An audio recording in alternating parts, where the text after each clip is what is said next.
सिया के तेलावा से मुड़ावा दबवली, अरे मुड़ा दबवली, अरे मुड़ावा गायनी लसी आई रे सामलिया, मुड़ावा गायनी लसी आई रे सामलिया,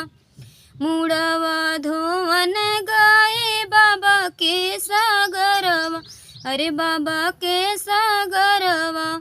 टिकवा गिरल ओही घाट रे सामलिया, टिकवा गिरल ओही घाट रे सामलिया,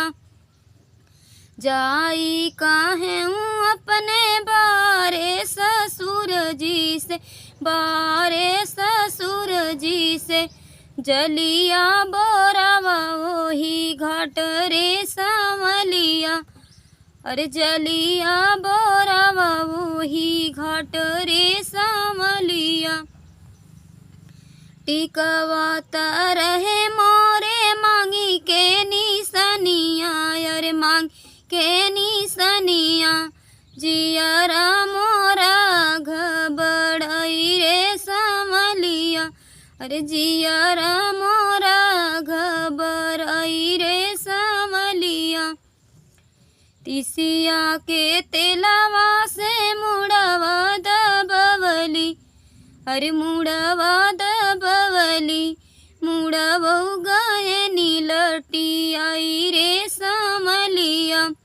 मुड़ावा गायनी लसी आई रे सामलिया, मुड़ावा धोवन गाए बाबा के सागरवा, अरे बाबा के सागरवा, हरवा गिरल वही घाट रे सामलिया, अरे हरवा गिरल वही घाट रे सामलिया, जाई कहीं अपने बारे भसुर से, अरे बारे भसुर से, जलिया बोरा मई वही घाट रे सामलिया,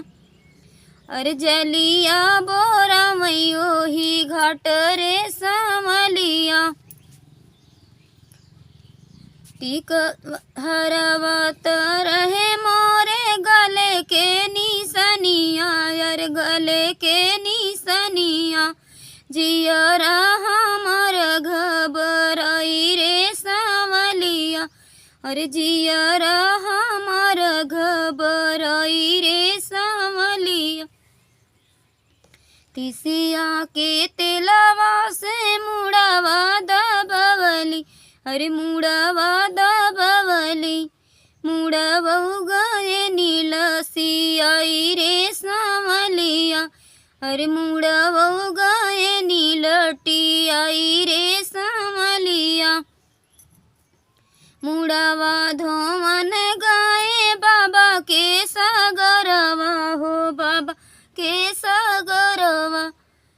अरे कंगना गिरल वही घाट रे सामलिया,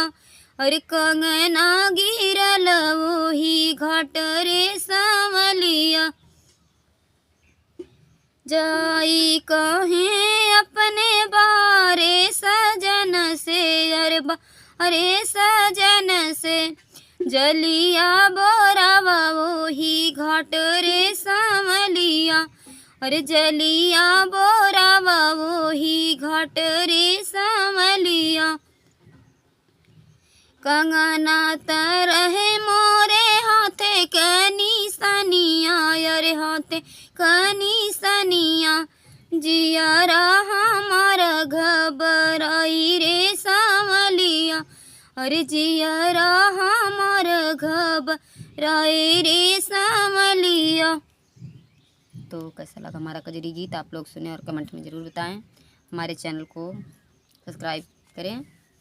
और फेसबुक पर ज़्यादा से ज़्यादा शेयर और फॉलो करें।